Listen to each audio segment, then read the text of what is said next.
সুপ্রিয় ভিউয়ার্স, আসসালামু আলাইকুম। কেমন আছেন সবাই? আমি মোস্তফা কামাল, পরিচালক food for host Incorporated limited. আমি সম্প্রতি ফ্রান্স ভিজিটের জন্য সেনজেন ভিসা পেয়েছি। আমি নিজে নিজে ভিসার জন্য অ্যাপ্লাই করেছিলাম। ভিসা পাওয়ার পরে আমি তা ফেসবুকে পোস্ট করি এবং পোস্ট করার পরে অনেকে আমাকে মেসেজের নক দিয়ে আমি কিভাবে ভিসা আবেদন করেছিলাম বা কী কী ডকুমেন্ট প্রয়োজন হয়েছিল এই বিষয়ে জানতে চেয়েছেন। তো আমি এখন আপনাদের সাথে শেয়ার করব যে আমি কীভাবে আবেদন করেছিলাম এবং কী কী ডকুমেন্ট প্রয়োজন হয়েছিল। তো চলুন শুরু করা যাক। ফ্রান্স ভিসার জন্য সরাসরি ফ্রান্স এম্বাসির ওয়েবসাইট থেকে ভিসার আবেদন করতে হয়। ভিসা আবেদন শুরু করার জন্য গুগল অথবা যে কোনো সার্চ ইঞ্জিনে ফ্রান্স ভিসা অ্যাপ্লিকেশন লিখে সার্চ করুন। সার্চ করার পরে ফ্রান্স ভিসাস অনলাইন অ্যাপ্লিকেশন এই লিঙ্ক ওপেন করুন। লিঙ্কটি ওপেন হওয়ার পরে স্টার্ট ইউর ভিসা অ্যাপ্লিকেশন এই বাটনে ক্লিক করুন। এখন আমরা আমাদের ভিসা আবেদন শুরু করব। শুরু করার জন্য এখানে লগ ইন করতে হবে, আর লগ ইনের জন্য এখানে একটি অ্যাকাউন্ট প্রয়োজন হবে। যদি আপনার আগে থেকে অ্যাকাউন্ট না করা থাকে সেক্ষেত্রে নিউ ইউজার এই সেকশন থেকে ক্রিয়েট অ্যান অ্যাকাউন্ট এই বাটনে ক্লিক করুন। এরপর এখানে ওপেন হওয়া পেজে আপনার পাসপোর্ট অনুযায়ী আপনার last name, first name, email address, এরপর যে ভাষায় ক্রিয়েট করতে চান সেই ভাষা সিলেক্ট করুন। এরপর পাসওয়ার্ড সেকশনে এখানে দেখানো গাইডলাইন অনুযায়ী একটি স্ট্রং পাসওয়ার্ড সিলেক্ট করবেন। পাসওয়ার্ড সিলেক্ট করার পরে এখানে দেখানো ক্যাপচা পূরণ করে ক্রিয়েট অ্যান অ্যাকাউন্ট বাটনে ক্লিক করুন। ক্রিয়েট অ্যান অ্যাকাউন্ট বাটনে ক্লিক করার পরে আপনার ইমেইলে একটি ভেরিফিকেশন লিঙ্কযুক্ত মেইল পাঠানো হবে। আপনার মেইল চেক করে উক্ত মেইলটি ওপেন করে উক্ত মেইলে থাকা ভেরিফিকেশন লিঙ্কে ক্লিক করে আপনার প্রোফাইলটি ভেরিফাই করুন। যেহেতু এখানে আমার অলরেডি অ্যাকাউন্ট করা আছে সেজন্য আমি আপাতত কোনো অ্যাকাউন্ট ওপেন করছি না। আপনার অ্যাকাউন্ট ভেরিফাই শেষে এরপর পুনরায় লগ ইন পেজে ফিরে আসুন। এখানে আমি আমার ইমেল অ্যাড্রেস এবং পাসওয়ার্ড দিয়ে লগ ইন করছি।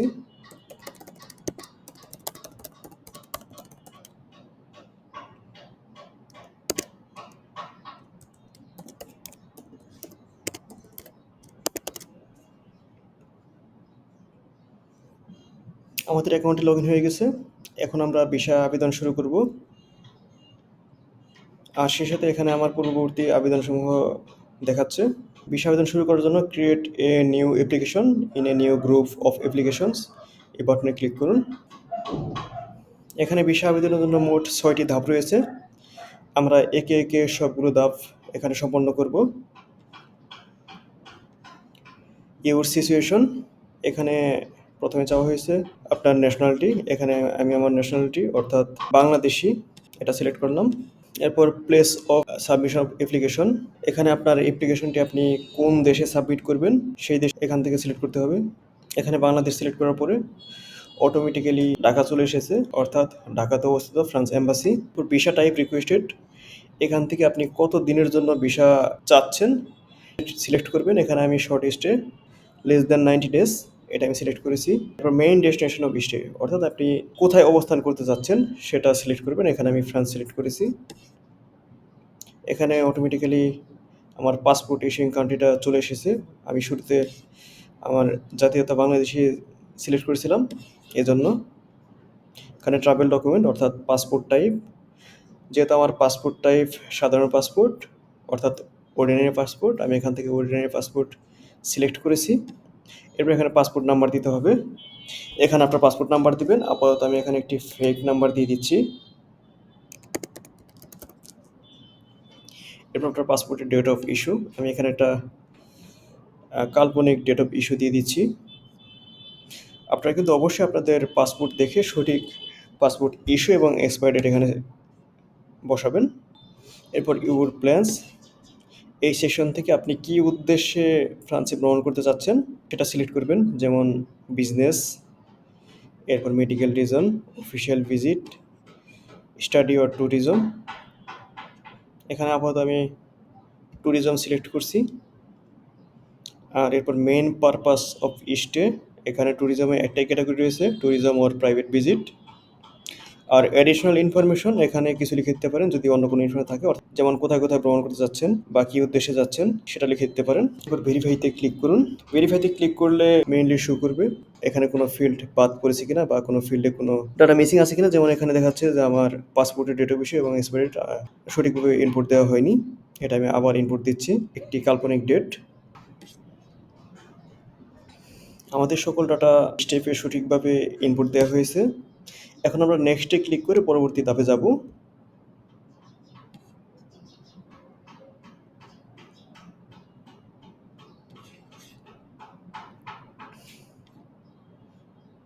এই স্টেপে আপনার ব্যক্তিগত ইনফরমেশন সমূহ চাওয়া হয়েছে, যেমন আপনার জেন্ডার। এখানে আমার জেন্ডার মেল, আমি এটা দিয়ে দিচ্ছি। ম্যারিড স্ট্যাটাস, এখান থেকে আপনার বৈবাহিক অবস্থা দিয়ে দিবেন। আমি যেহেতু ম্যারিড, এখানে আমি ম্যারিড সিলেক্ট করছি। আমার লাস্ট নেম পাসপোর্ট অনুযায়ী হতে হবে অবশ্যই, এখানে আমি এটা দিয়ে দিচ্ছি।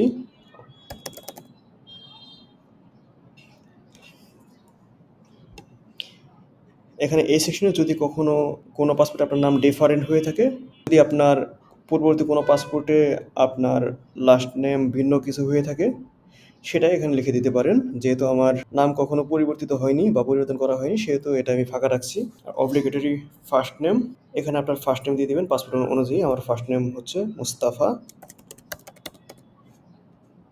এখানে আপনার ডেট অফ বার্থ দিয়ে দিবেন। এই ফিল্ডে আমি একটি কাল্পনিক ডেট অফ বার্থ দিয়ে দিচ্ছি।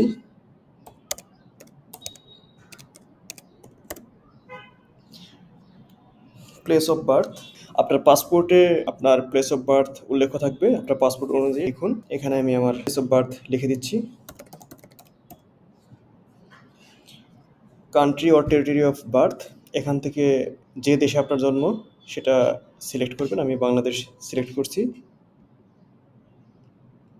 এরপর আপনার এনআইডি নাম্বার এখানে লিখে দিবেন যদি থাকে। এখানে আমি একটি কাল্পনিক এনআইডি নাম্বার দিয়ে দিচ্ছি।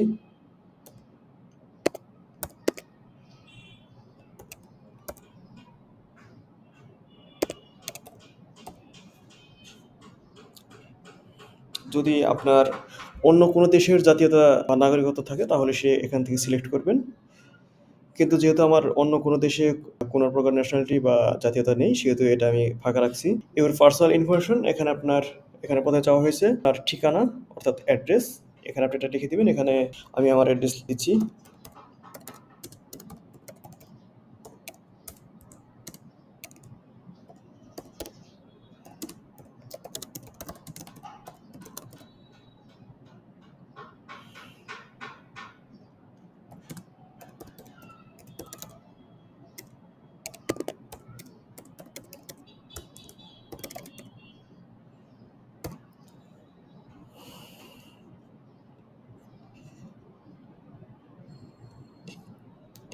টেলিফোন নাম্বার ফিল্ডে ভ্যালিড টেলিফোন নাম্বার লিখে দিবেন। টেলিফোন নাম্বার অর্থাৎ মোবাইল ফোন নাম্বার। এখানে আমি একটি কাল্পনিক নাম্বার লিখে দিচ্ছি।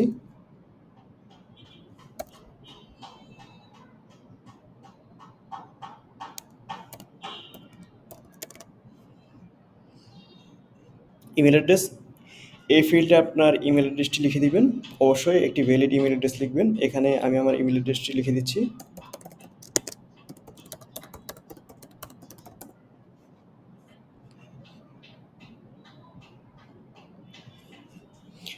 ডিটেলস অফ ইউর আইডেন্টিটি, এখান থেকে যদি আপনি আপনার প্লেস অফ বার্থ অর্থাৎ আপনার দেশ ব্যতীত অন্য কোনো দেশে অবস্থান করেন, এটা চাকরির সূত্রে অথবা পড়ালেখার সূত্রে বা অন্য কোনো সূত্রে, তাহলে এখান থেকে সেটা সিলেক্ট করতে পারেন। যেহেতু আমি এই মুহূর্তে বাংলাদেশে অবস্থান করছি, সেহেতু এখান থেকে আমি নো সিলেক্ট করছি, যেটা বাই ডিফল্ট সিলেক্টেড ছিল। ইউর ফ্যামিলি, এখানে আপনি আপনার ফ্রান্সে অবস্থিত কোনো ফ্যামিলি মেম্বারের সাথে ট্রাভেল করতে চান বা করছেন এরকম হয়, সেক্ষেত্রে ইয়েস দিয়ে দিবেন, না হলে নো দিয়ে দিবেন। আমি নো দিয়ে রেখেছি। আর একইভাবে তার পরবর্তী সেকশন, এখান থেকেও আমি নো সিলেক্ট করেছি, যেহেতু এটা আমার জন্য প্রযোজ্য নয়। আপনাদের জন্য যদি প্রযোজ্য হয় তাহলে ইয়েস করে দিবেন। ইউর জব, কারেন্ট জব, এখান থেকে আমি আমার প্রফেশন সিলেক্ট করছি।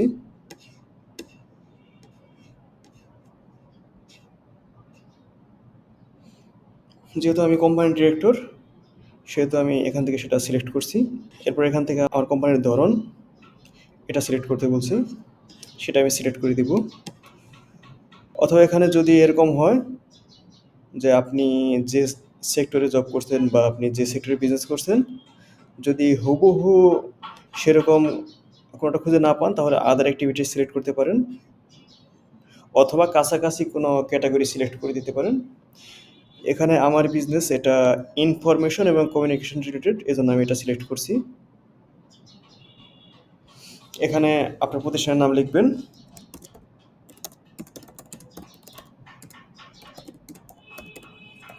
এখানে একটা বিষয় উল্লেখ্য যে এই তথ্যগুলো কিন্তু প্রোফাইল টু প্রোফাইল ভ্যারি করবে।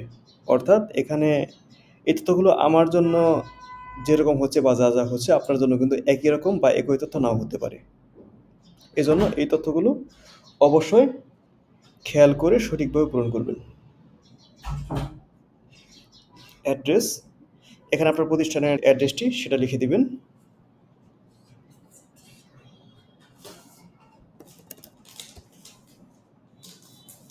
এখানে আমার অফিসের অ্যাড্রেসটি আমার ওয়েবসাইট থেকে কপি করে নিচ্ছি।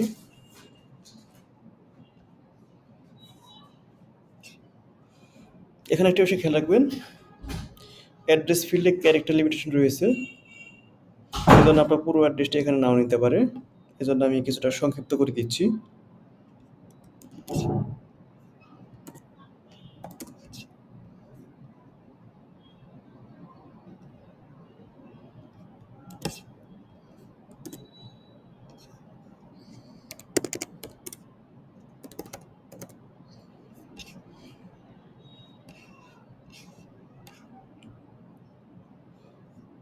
এখানে আপনার ব্যবসায়িক ফোন নাম্বার বা ব্যবসায়িক প্রতিষ্ঠানের ফোন নাম্বার অর্থাৎ মোবাইল ফোন নাম্বারটি লিখে দিতে পারেন। এখানেও আমি একটি কাল্পনিক নাম্বার লিখে দিচ্ছি।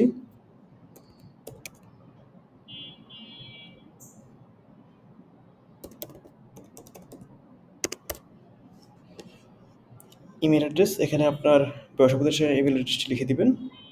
এখানে আমি আমার ব্যবসা প্রতিষ্ঠানের ইমেল অ্যাড্রেসটি লিখে দিচ্ছি। এরপর আমরা পরবর্তী স্টেপে যাব।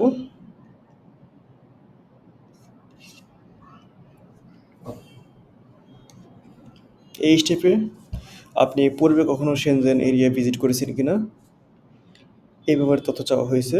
যেমন এখানে জিজ্ঞেস করা হচ্ছে, have you received a Schengen visa within the last 5-9 months. অর্থাৎ মোটামুটি 5 বছরের মধ্যে আপনি কখনো সেনজেন ভিসা পেয়েছেন কিনা। যেহেতু আমি এর আগে কখনো পাইনি সেহেতু আমি এখানে নো করে দিচ্ছি। বাই ডিফল্ট নো করা আছে। আর এখানে আপনার ফিঙ্গারপ্রিন্ট ইতিপূর্বে সেনজেন ভিসার জন্য কখনো নেওয়া হয়েছে কিনা সেটা যদি ইয়েস হয় তাহলে ইয়েস করে দিবেন, আর নো হলে নো থাকবে। আমি নেক্সট করে দিচ্ছি। ইউরিস্টে এই সেকশনটা অবশ্যই খুবই কেয়ারফুলি ফিল করবে। শুধু এই সেকশনটা না, পুরো 6টি স্টেপই অত্যন্ত সতর্কভাবে ফিল আপ করবেন। কারণ মনে রাখবেন এটি সাধারণ একটি ফর্ম নয়, এটি আপনার ভিসা আবেদন ফর্ম। এই ফর্মের উপর ভিত্তি করেই আপনার ভিসা ইস্যু করা হবে অথবা রিফিউজ করা হবে। Planned date of arrival in Schengen area, আপনি কবে সেনজেন এরিয়াতে আসবেন এই ব্যাপারে আনুমানিক একটি তারিখ এখান থেকে সিলেক্ট করবেন। আমি মে মাসের 5 তারিখে সেনজেন এরিয়া অর্থাৎ ফ্রান্সে প্রবেশ করব। আর planned date of departure from Schengen area, অর্থাৎ আপনি কবে সেনজেন এরিয়া ত্যাগ করবেন এরকম একটি ডেট এখান থেকে সিলেক্ট করবেন। আমার প্ল্যান হচ্ছে আমি 10 তারিখে সেনজেন এরিয়া থেকে বের হয়ে যাব। আমি ডেট সিলেক্ট করলাম। এরপর এখানে আপনি তাহলে কতদিন থাকছেন, 5 তারিখ থেকে 10 তারিখ পর্যন্ত মোটামুটি 6 দিন থাকছেন, সেই সময়টা এখানে লিখে দিবেন। নাম্বার অফ এন্ট্রিজ রিকোয়েস্টেড, এখান থেকে আপনি কতগুলো এন্ট্রি চাচ্ছেন সেটা সিলেক্ট করবেন। আমি যে পারপাসে যাচ্ছি এটার জন্য একটি এন্ট্রি অর্থাৎ সিঙ্গেল এন্ট্রি যথেষ্ট, এজন্য আমি এখানে সিঙ্গেল এন্ট্রি রাখছি। Number of stage planned in France for the coming ইয়ার, এখানে আপনারা 1 লিখে দিতে পারেন। আমার এই পেজে তথ্য ফিল করা শেষ, এজন্য আমি পরবর্তী পেজে চলে যাচ্ছি, অর্থাৎ পরবর্তী স্টেপে আমি নেক্সট করে দিলাম। এই সেকশন হচ্ছে আপনি ফ্রান্সে গিয়ে কোথায় অবস্থান করবেন সেটা সিলেক্ট করবেন। যদি আপনার কোনো ইনভাইটেশন লেটার থাকে সেক্ষেত্রে এখান থেকে সিলেক্ট করতে পারেন।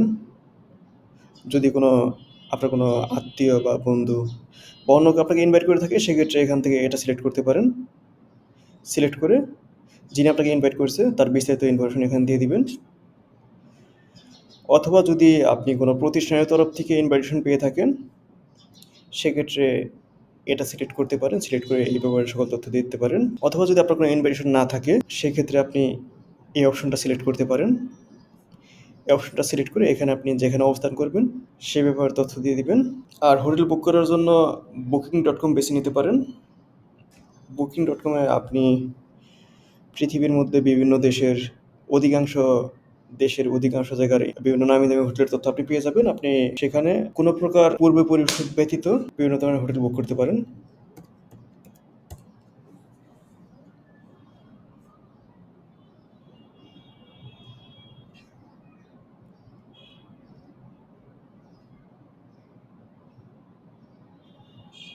এখানে আমি ফ্রান্সের জন্য একটি হোটেল বুক করে রেখেছিলাম আগে থেকে। আমি সেই তথ্য এখন এখান থেকে নিয়ে এই আবেদন ফর্মে বসাবো।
এই ফর্মে উক্ত হোটেলের ইমেল অ্যাড্রেসটি আবশ্যক, কিন্তু Booking.com ইমেল অ্যাড্রেসটি পাওয়া যাচ্ছে না। এক্ষেত্রে আমরা ইমেল অ্যাড্রেসটি গুগলে সার্চ করে পেয়ে যেতে পারি।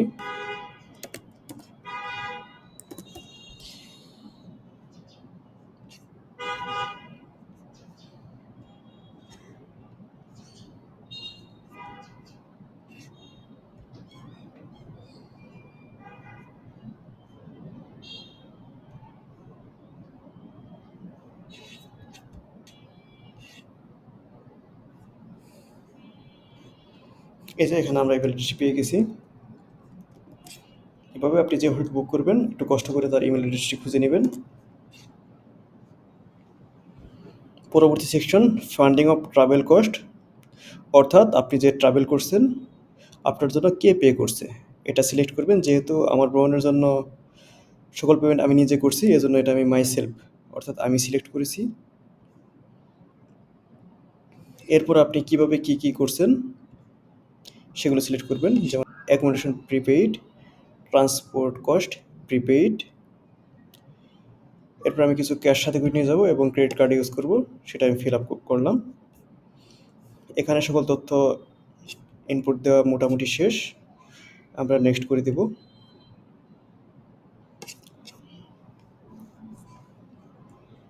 এখানে স্পেশাল ক্যারেক্টার থাকায় এটি ইনপুট নিচ্ছে না, এটাকে আমরা পরিবর্তন করে দেব।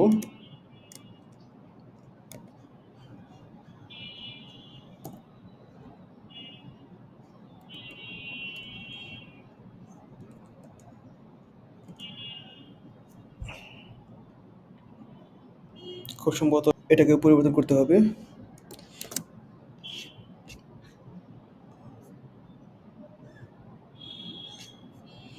হ্যাঁ, আমাদের পরবর্তী ধাপে নিয়ে যাওয়া হয়েছে।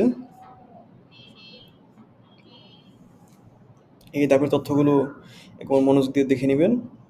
এই ধাপে মূলত শো করছে যে এই অ্যাপ্লিকেশনে আপনার কী ডকুমেন্ট প্রয়োজন পড়বে। এখন আমরা আমাদের অ্যাপ্লিকেশনটি কন্টিনিউ করে দিব।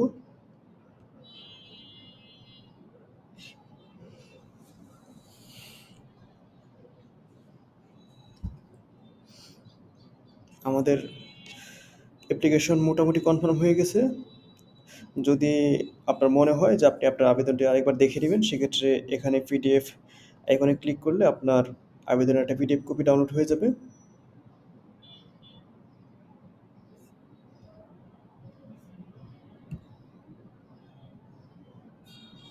এটাকে ওপেন করে দেখে নিতে পারেন।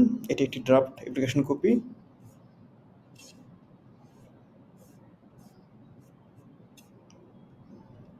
যদি আপনার মনে হয় যে আপনার অ্যাপ্লিকেশনে কোনো কারেকশন প্রয়োজন, সেক্ষেত্রে এই এডিট বাটনে ক্লিক করে আপনার আবেদনটি প্রয়োজনীয় কারেকশন করে নিতে পারেন, বা আবেদনটি এই ডিলিট বাটনে ক্লিক করে ডিলিট করতে পারেন। আর যদি আপনার মনে হয় যে আপনার আবেদনটি সম্পূর্ণ, এখানে কোনো কারেকশন নেই, তাহলে এখানে টিক মার্ক করে কন্টিনিউ করে দিতে পারেন। তাহলে আপনার আবেদনটি ফাইনালাইজ হয়ে যাবে, অর্থাৎ এটিকে আর এডিট করতে পারবেন না। যেমন আমার এই আবেদনটি, এটাকে ফাইনালাইজেশনের জন্য সাবমিট করা হয়েছে, অর্থাৎ এটিকে আর এডিট করা যাবে না। যেহেতু আমি এটিকে সাবমিট করব না, এজন্য এটিকে আপাতত এভাবে রেখে দিচ্ছি। আপনারা কিন্তু অবশ্যই এটাকে কন্টিনিউ করে সাবমিট করে দিবেন। সাবমিট করে দিলে এটার একটা পিডিএফ কপি জেনারেট হবে পূর্বের মতোই। কিন্তু এই অ্যাপ্লিকেশন এখানে যেমন একটা ওয়াটারমার্ক রয়েছে ড্রাফটের, তখন এই ওয়াটারমার্কে আর থাকবে না।